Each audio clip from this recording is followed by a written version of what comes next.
TV Flórida, USA. Olá, eu sou o Gerson Gomes e hoje nós temos um encontro muito especial que é bem aguardado por toda a comunidade brasileira, com alguém que ficou em evidência nos últimos dias em relação ao caso Felipe Martins. Todos nós a consideramos hoje, a Ana Bárbara, alguém que defende os nossos ideais e até posso dizer que muito da esperança do povo brasileiro está depositado nos ombros dela. Então, conosco hoje na TV Flórida USA e na TV Brasil USA, nós temos a alegria, a honra mesmo de receber a Ana Bárbara, a doutora Ana Bárbara, que está na defesa do Felipe Martins aqui na Flórida. Ana, muito obrigado por estar conosco. Imagina, Gerson, muito obrigada pelo convite, é um prazer estar aqui com vocês. Pois é, então vamos rapidamente. Eu sei que o seu tempo é exíguo e nós estamos na correria também, mas eu preciso conversar um pouquinho e falar para a audiência de onde surgiu, quem é Ana Bárbara, que de repente você esteve na Oeste, você tem dado entrevistas, o Eduardo Bolsonaro compartilhou nas redes sociais dele uma explicação sobre o caso do Felipe, e a gente vai falar um pouquinho sobre isso, mas antes de entrar no caso, eu queria que você falasse um pouquinho o seguinte: você é cidadã americana, não é? Você é advogada aqui nos Estados Unidos. Como é que foi essa relação? Como é que o Felipe foi te descobrir? Como é que você caiu de paraquedas aí nesse caso? Claro, um prazer. Bom, eu sou cidadã brasileira, sou cidadã americana também, sou advogada nos Estados Unidos e no Brasil. Hoje eu tenho meu escritório aqui na Flórida, nós trabalhamos com imigração, basicamente ajudando pessoas que têm interesse em expandir as fronteiras para os Estados Unidos. Então, empresários que têm interesse em expandir os seus negócios para cá, bem como profissionais que têm interesse em atuar no país. Então, obviamente, a gente trabalha bastante aqui com essas transações entre Estados Unidos e Brasil. Não é o Felipe não é o primeiro caso de uma figura política que eu tive o prazer, estou tendo o prazer de representar. Eu tive também o prazer de auxiliar o Alan dos Santos, e falo isso, claro, com a autorização do cliente, no seu processo de asilo, e também o presidente Jair Messias Bolsonaro, quando ele veio para a Flórida em dezembro de 2022, ele deixou o cargo de presidente, foi necessário mudar o status dele naquele momento de diplomata para um visitante, porque ele entrou com um visto que permitia essa entrada com ele como presidente, para passar para ser um visitante, e eu também tive aí a honra de representá-lo. E desde então eu tenho corroborado algumas figuras políticas com relação a esses processos migratórios. E justamente nesse cenário, como o caso Felipe, ele envolve a imigração norte-americana, que a defesa do Felipe me procurou. Então, você acabou tocando em um ponto que, por favor, se eu esquecer, você me cobra, porque eu vou falar sobre essa questão do visto do Felipe, a entrada do Bolsonaro. Mas antes de entrar nessa parte, e se eu esqueci de falar dessa questão do visto, você me cobre. Porque você está lidando com o caso de alguém que no Brasil desempenhou um papel muito interessante durante o governo Bolsonaro, mas eu queria um pouco historiar para a nossa audiência, porque da perspectiva da esquerda, do mainstream jornalístico, há um certo preconceito, né, com o seu cliente, vamos chamar assim. Nós vemos que o Estadão se refere, né, Felipe Martins, o jacobino que chegou ao Planalto.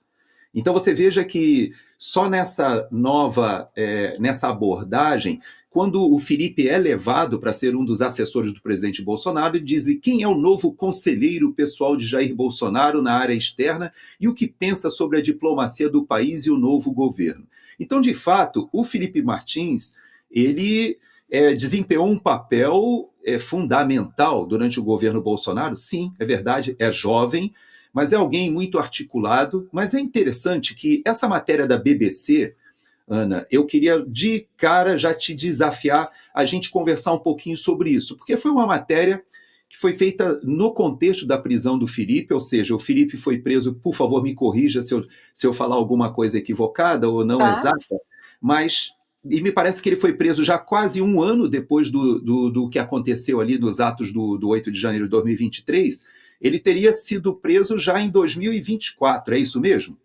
Foi em fevereiro de 2024 que o Felipe foi preso. Isso. Então você vê, essa matéria é de 8 de fevereiro de 2024. Ela fala quem é Felipe Martins, o ex-assessor de Bolsonaro preso pela Polícia Federal e do que é acusado. Interessante que a BBC ela começa a descrever, né? Ela fala que ele é próximo de Bolsonaro, dos filhos, e ele é o assessor especial para assuntos internacionais. Até aí, legal. Mas olha só a afirmação que essa revista que hoje, olha só o contexto do que nós estamos conversando, essa revista está entre a BBC e todo esse grupo da BBC, entre aqueles que receberam verbas da USAID, e junto com a Reuters, junto com a Associated Press.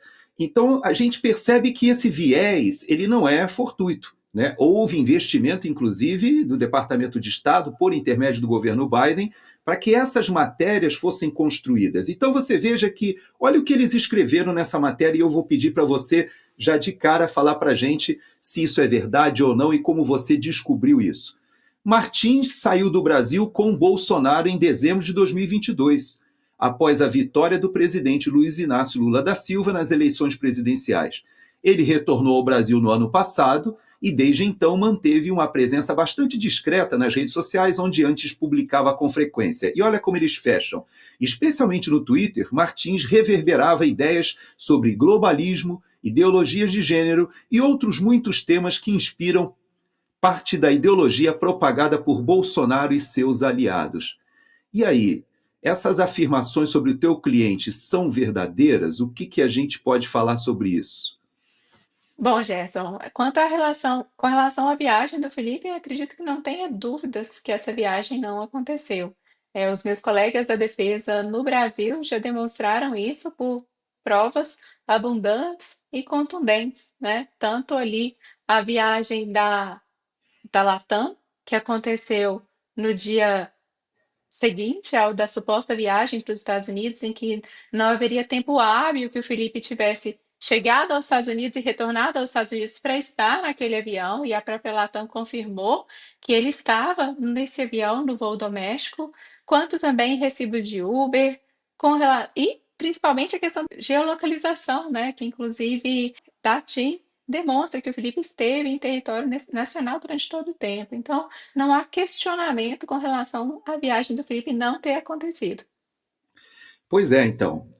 Agora eu vou historiar rapidamente, e aí eu te peço de novo, por favor, me corrija, porque são vários detalhes. Mas a minha leitura, né, como quem está acompanhando, torcendo por você, esse assunto ele é muito importante. Obviamente, a nossa audiência sabe que do que advir dessa ação que você impetrou contra o governo americano, né, contra o Estado americano, na verdade, pouca gente entendeu que esse processo, e a gente vai entrar daqui a pouquinho no processo, não foi um processo comum, na verdade é um cidadão estrangeiro acionando o próprio Estado americano para obter informações. Então, mas a gente vai chegar lá daqui a pouquinho. Mas eu queria Perfeito. historiar o seguinte: o Felipe Martins, então, foi preso dentro de um contexto de uma história que a própria BBC coloca, dizendo que ele foi com o presidente Bolsonaro, e o que a Polícia Federal interpretou é que ele havia sido um articulador, inclusive ele foi arrolado agora nesse processo que está em andamento, né, nesse grupo que está sendo julgado. E é interessante que ele está nesse segundo pacote que vai entrar agora no segundo grupo, e que muita gente tem expectativa de mostrar ou evidenciar um conflito estranho, porque o juiz, o julgador, é possível que tenha tido alguma participação nessa questão, seja da geolocalização, que você diz, que foi inclusive negada pelo primeiro-ministro Alexandre de Moraes à defesa, que poderia já comprovar que a sua prisão foi completamente equivocada, no mínimo, para não dizer até que foi feita de má fé, buscando ali uma delação, uma pressão, colocando inclusive preso numa situação quase remetendo a uma solitária, ou seja, uma operação psicológica em cima dele, mas abstraindo dessa questão, que ainda está na fase das especulações, das ilações, vamos ao concreto. Ele não entrou no dia 31, de fato. Mais do que isso, vocês, quando foram acionadas, foram atrás do documento que pudesse comprovar isso, né? Que aqui nos Estados Exato. Unidos é o I-94, não é isso? Perfeito, perfeito. Então, para contextualizar, né, Gerson, quando a defesa me procurou, eu fui trazida para a defesa do Felipe, para ser bem precisa, no final de março de 2024. Então, o Felipe ele já estava preso no momento em que eu fui procurada. E o que que me foi apresentado na época? Aliás, deixa eu dar um passo para trás. Quando o Felipe foi preso, não havia qualquer documento dos Estados Unidos comprovando a viagem. O Felipe foi preso com base em dois documentos. O primeiro deles é com relação a uma lista de passageiros em formato Word que foi encontrado no computador do Cid, em que constava o nome do Felipe como um potencial passageiro a estar neste voo que aconteceu em dezembro de 2022. Só para esclarecer e deixar isso muito bem claro aqui para a audiência, uma lista editável, facilmente ali alterável. E Deixa eu até explicar para a nossa audiência, porque eu já trabalhei muito com esse contexto, né? O ajudante de ordens, ele tem que fornecer para a Força Aérea, o presidente Bolsonaro ainda era o presidente quando ele deixou o país, então ele vai num voo que tem o apoio da Força Aérea, e nesse voo ele tem que fazer o manifesto de embarque. Para quem não sabe o que é o manifesto de embarque, é um documento que a Força Aérea organiza dizendo quem são os passageiros que estão a bordo. Para que a nossa audiência conhece bem esse assunto, sabe por quê? Vou te dizer até, Ana Bárbara, porque a Força Aérea viajou várias vezes com o presidente Lula, no qual a amante que ele tinha viajava na aeronave e não constava do manifesto de embarque. Então veja que coisa interessante. Na época do primeiro mandato, ele ainda tinha a Dona Marisa como esposa, mas ele tinha uma senhora que viajava com ele, e para não deixar a Dona Marisa irritada, ela não constava do manifesto de embarque. Então, o que você está falando é o trabalho do ajudante de ordem, que vai dizer, olha, quem vai viajar com o presidente? Ele informa para que seja mostrado ou organizado o manifesto de embarque. Então, esse é o documento. Feito esse parênteses aí, prossiga para a gente entender. perfeito, Gerson, muito obrigada aí pela sua colaboração. Exatamente isso. Então, foi encontrada essa lista e foi com base nesta lista e a reportagem do Guilherme Amado que foi declarada a prisão do Felipe Martins. Muito importante também ressaltar, o Felipe Martins ficou por quase 3 dias sem saber por que ele tinha sido preso.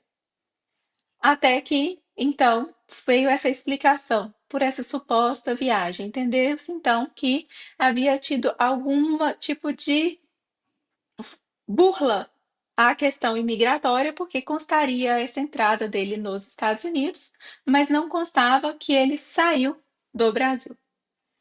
Bom, eis que no início de março de 2024, a Procuradoria opinou pela soltura do Felipe por entender que não havia provas de que o Felipe havia deixado o Brasil. E ao invés de soltar o Felipe, foi então declarado novas diligências, foi quando veio esse travel history. Esse travel history é o quê? Ele é um documento que ele não tem qualquer teor legal, que ele foi então anexado no processo um mês depois que o Felipe já estava preso. Repito, ele não tem qualquer valor legal. Ele é um documento que ele é acessado pelo site do Customs and Border Patrol com o nome, passaporte, data de nascimento do viajante. E você pode então ali acessar o histórico de viagem. Por que que ele não tem valor legal? Porque ele tem uma série de repositórios de informações e não é possível, então, verificar essa validade. Então, há lá embaixo desse site essa informação de que não é para ser utilizado em processos judiciais, inclusive esse uso em processos judiciais é vedado. E qual que é o documento, então, que prova que de fato uma pessoa entrou nos Estados Unidos? É esse 94. Esse 94 que é emitido pelo Customs and Border Patrol no momento de entrada do viajante para os Estados Unidos. Então, voltando então no início da nossa conversa, quando a gente falou ali sobre eu entrar no caso do Felipe, foi exatamente esse momento que marca a minha entrada na sua defesa, que foi o time dele de defesa me procurou com o travel history, e então a minha primeira ação foi: "Vamos buscar esse 94. Esse Ok. aqui que vocês estão me trazendo não tem nenhum valor". Ok, então deixa eu contextualizar a nossa audiência de novo. O que é esse tal de I-94, gente? Todo mundo que já viajou lembra da época que a gente até ficava feliz, né, de mostrar os passaportes que tinham os carimbos dos locais aonde a gente viajava. Você ia para a Europa, inclusive vários países ainda continuam carimbando os passaportes.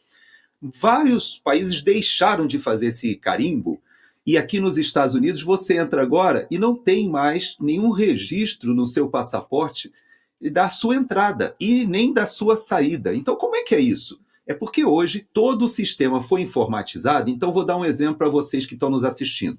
Você quer tirar uma carteira de motorista aqui nos Estados Unidos. Para você fazer a sua carteira de motorista, ainda que como turista, você pode ter uma carteira de motorista como turista ou como estudante, você tem que apresentar o seu I-94. Então você entra no site, você coloca ali os seus dados, ele passa o I-94. E o que é esse I-94? É o documento que substitui aquele carimbo que tinha antes no passaporte, que você podia chegar lá no local, né, no Detran aqui dos Estados Unidos, e chegar e falar assim: olha, eu entrei aqui ó, na data tal, está aqui no meu passaporte. Atualmente não é assim. Você baixa o I-94, que é um documento oficial, e você vai dizer: olha, a minha última entrada aqui nos Estados Unidos foi nessa data aqui. Então, eu fui cobrir a guerra de Israel. Quando eu voltei, eu fui ver meu I-94, constava a minha última entrada quando eu retornei de Tel Aviv para cá. Fui cobrir lá a questão da Argentina, do CIPEC na Argentina.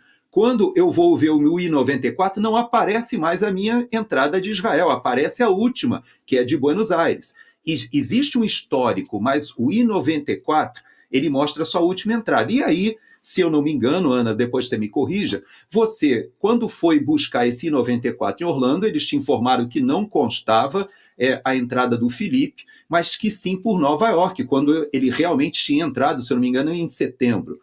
E aí você vai a Nova York. Então fala assim: então me dá o I-94 aí para eu poder mandar para o Brasil, para mostrar para as autoridades brasileiras que a última entrada que o Felipe teve aqui não foi em dezembro junto com o presidente Bolsonaro. Só que aí quando você chega em Nova York, lá as autoridades disseram: não, tem o I-94 sim, do Felipe que entrou em Orlando lá no dia 30 de dezembro. Aí você: peraí, eu fui em Orlando, não tenho I-94, chego aqui, tenho I-94, e esse I-94, eu vi a sua entrevista, você mostrou que ele tinha 3 impropriedades, tinha a questão do nome, que estava Felipe em vez de Felipe, havia a questão do passaporte registrado, que era um passaporte, inclusive, não válido mais, que foi perdido, já tinha sido dado baixa, lá atrás de 2 anos, se eu não me engano, e também o próprio visto, que o visto que constava não era o visto que era vigente no passaporte que o Felipe utilizava.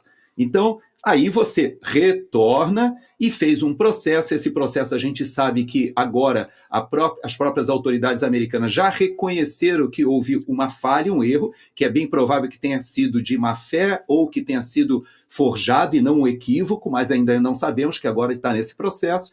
Porém, você conseguiu retirar esse I-94 do dia 30 de dezembro e agora, oficialmente, aqui nos Estados Unidos, ninguém tem dúvida que o Felipe, a última entrada que ele teve aqui foi em Nova York, se eu não me engano, em setembro. Fiz um resumo correto ou corrige alguma coisa aí, por favor?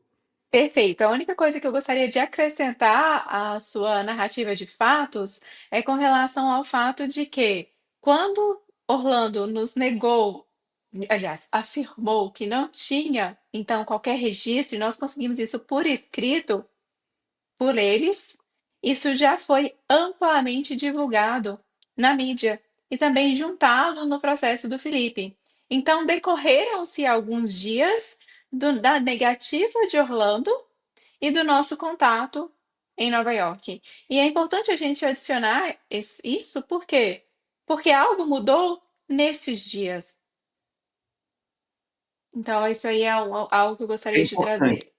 Você está E colocando algo que remete a várias situações no Brasil. Então, por exemplo, o presidente Bolsonaro ele fala muito da questão de uma invasão, né, de um hacker teria acontecido lá no TSE. Ele fala sobre esse assunto. Só que, para nossa perplexidade, depois foram pedidos os logs dessas transações, dessa interferência do hacker, que ensejou inclusive um inquérito, e foi argumentado, alegado pelo TSE, que a empresa que prestava o serviço apagou os logs. Veja que coisa. A mesma coisa o ministro Flávio Dino. Ele alegou que as imagens do Ministério da Justiça, a empresa que prestava o serviço, inadvertidamente, como não havia nenhuma solicitação, apagou as imagens do Ministério da Justiça e não foi aportado aos autos ou ao próprio inquérito, à própria CPMI. No seu caso específico, graças a Deus, Ana Bárbara, aqui nos Estados Unidos, as empresas que prestam serviço ao governo não têm esse problema, porque os logs estão ali. O funcionário que, nesse interregno que você está dizendo, entre você ter mostrado que em Orlando foi dito que não houve entrada, terá pensado aos autos essa informação e depois você descobrir que havia um I-94, é óbvio que alguém ingressou com esses dados. Alguém rapidamente tentou colocar que sim, ele entrou no dia 30, só que esse alguém não percebeu que pegou o passaporte errado e na pressa ali botou o nome errado e ainda o visto errado. Essa pessoa que fez isso, eu imagino que essa pessoa já tenha sido identificada a essa altura, pelo que eu conheço, né, da dinâmica aqui nos Estados Unidos, a defesa também pode produzir provas e pode, vamos dizer assim, acrescentar aos autos a sua própria parte de investigação. Eu sei que vocês já trabalharam muito em relação a isso, mas essa pessoa que ingressou esses dados, depois também corrigiu os dados e aí colocou no sistema os dados corretos. Então você veja que há uma pessoa, só que os logs, né, Ana Bárbara, ou seja, os registros, não tem Não como foram ser apagados. apagados. Não foram apagados. Exato. E só para explicar como que isso aconteceu, então, Gerson, sobre essa parte aí da correção dos dados. Quando a gente recebeu por Nova York essa notícia de que havia essa entrada por Orlando, foi o momento que a gente entrou em contato com Orlando e tivemos acesso. Então, Orlando mesmo, ao pedirmos para retirar o I-94, ao invés de corrigir retirando esse 94, Orlando fez a mudança de todos os dados para constar o nome do Felipe correto, o passaporte correto e a data de visto correto. E aí, nesse momento, nós ficamos muito preocupados. Eu conversei com a gente lá em Orlando, falando: não, não faz isso, eu não estou te mostrando que ele nunca viajou, eu te mandei as provas que ele nunca viajou. É, por favor, reverta essas mudanças, porque você só está produzindo uma prova contra o Felipe. Eu coloco produzindo uma prova contra o Felipe entre parênteses, porque, na verdade, mesmo se ele tivesse viajado, não seria problema algum, né? Mas é o que a gente queria mostrar exatamente que essa viagem não aconteceu. E ela me disse que ela não poderia reverter. Então, as informações. Nós conversamos internamente com Orlando, por telefone também com o gestor do CBP em Orlando, mas infelizmente eles disseram que eles não poderiam retirar esses dados. E foi aí quando a gente começou o trabalho com o Redress. Agora, tem um ponto que eu acabei não frisando tanto, mas eu entendo que seja relevante mencionar. Quando a gente foi fazer esse processo de correção dos dados com o Departamento de Segurança Interna dos Estados Unidos, é um programa que chama Redress. Basicamente, nós abrimos um caso, mandamos as provas e pedimos a correção, dos dados. Esse caso, ele foi fechado no dia 5 de junho de 2024. Dessa vez, a gente, diferente do que nós fizemos em abril, quando a gente conseguiu a afirmação de Orlando que não havia registro, então nós não atrelamos isso no processo desde logo. Que nós fizemos, Jess? Nós esperamos alguns dias, porque para fazer uma ata notarial para demonstrar que o novo I-94 do Felipe, que é o correto, de fato provava a última entrada dele por Nova York, para então juntar isso no processo do Felipe. Então foi dada uma publicidade aqui dessa correção de fato, mais de não, desculpe, deixa eu pegar aqui a data exata. Foi, se não me engano, dia 11 de junho, mas assim, aproximadamente uma semana depois que o caso foi formalmente fechado aqui nos Estados Unidos, que isso tornou-se público. E ao tornar público, no dia seguinte, eu posso disponibilizar isso para vocês, eu recebi um e-mail antes das 9 horas da manhã do Departamento de Segurança Interna com o título urgente e me pedindo novas evidências de que o Felipe nunca tinha saído do Brasil. Eles pediram mais evidências do voo, inclusive da Latam. Então, foi reaberto aqui nos Estados Unidos esse processo. Esse processo ficou reaberto por pouco mais de um mês e foi fechado no dia 31 de julho de 2024. Eu posso te mandar tudo isso para você disponibilizar para vocês, caso vocês queiram estar dando publicidade a isso. E o Felipe foi solto 8 dias depois.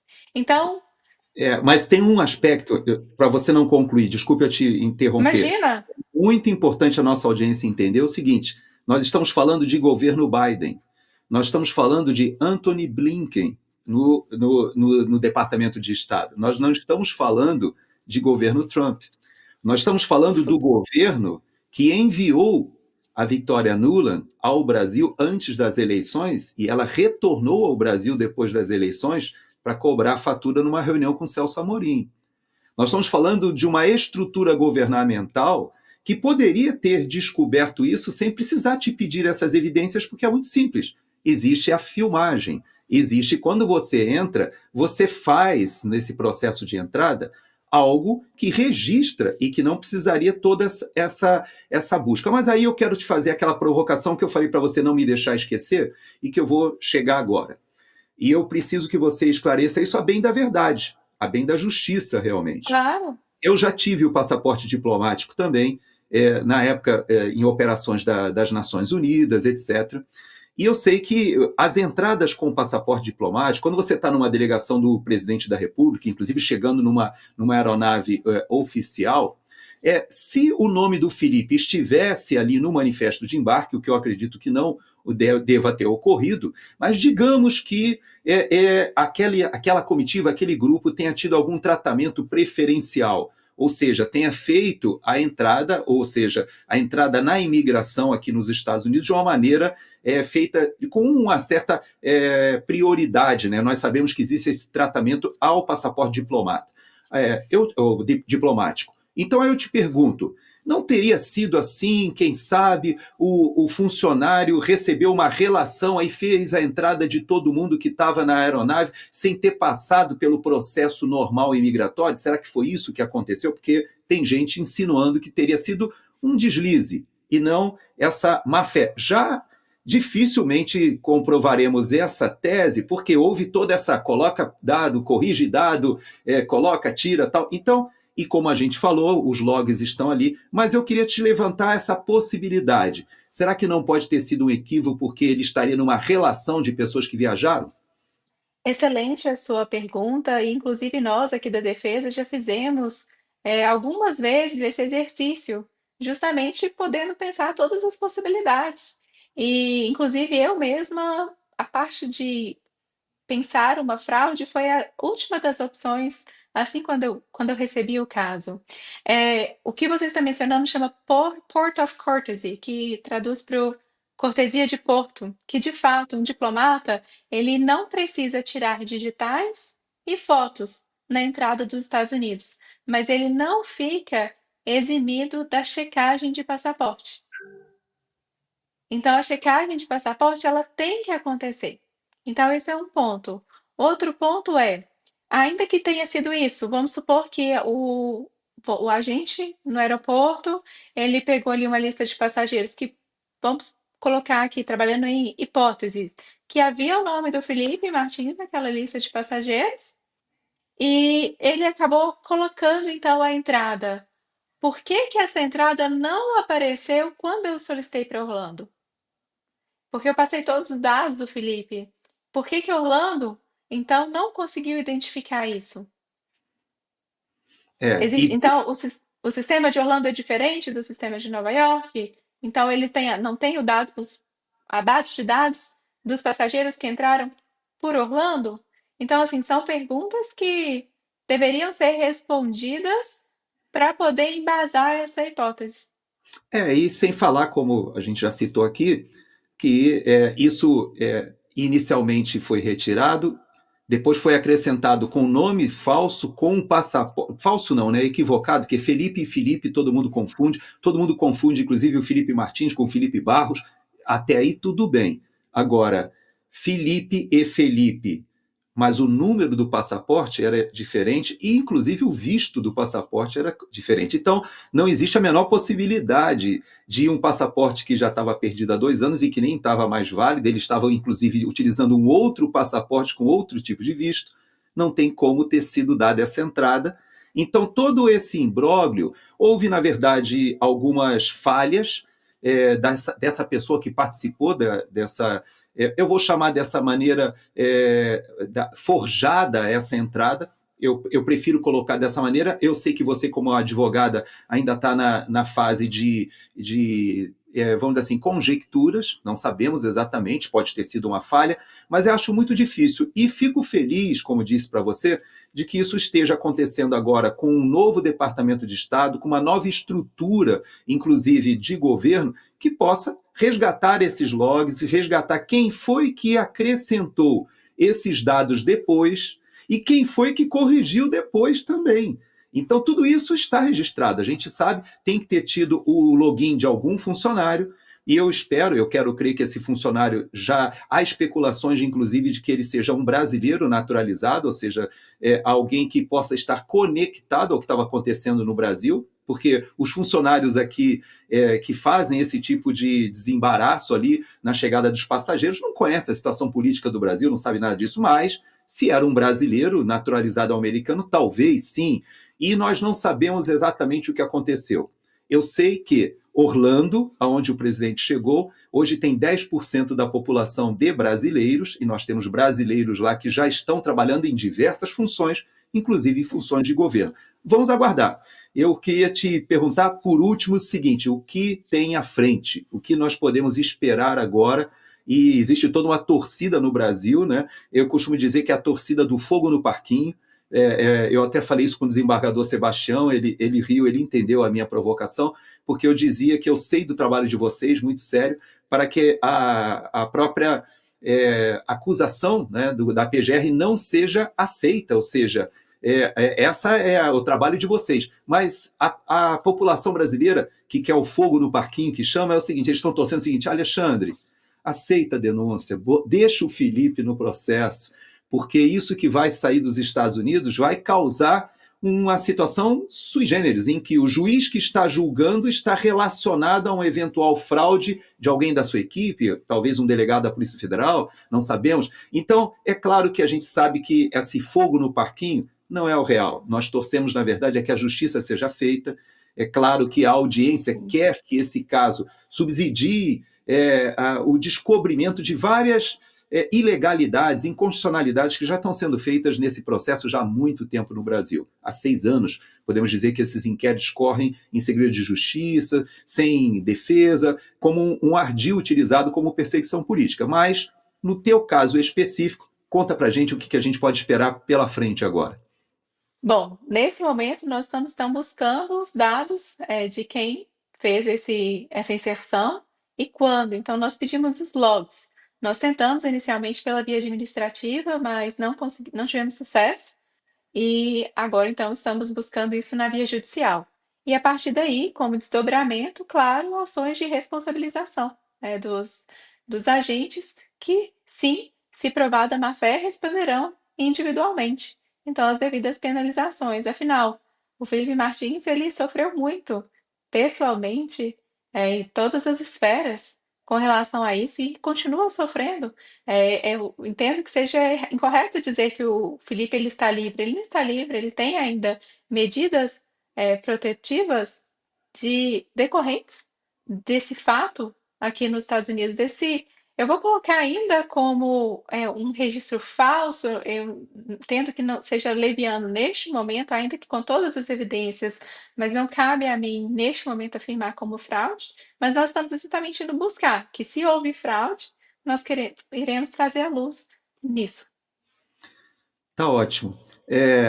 Você sabe que você conta com a torcida, né, no Brasil, até porque nós acompanhamos essa semana uma possibilidade até do Felipe voltar à prisão, porque foi resgatada um vídeo do desembargador Sebastião, de meses atrás, ele justamente indo constatar essas medidas cautelares. Na minha avaliação, eu apelidei de kit ditadura, viu, Ana Bárbara?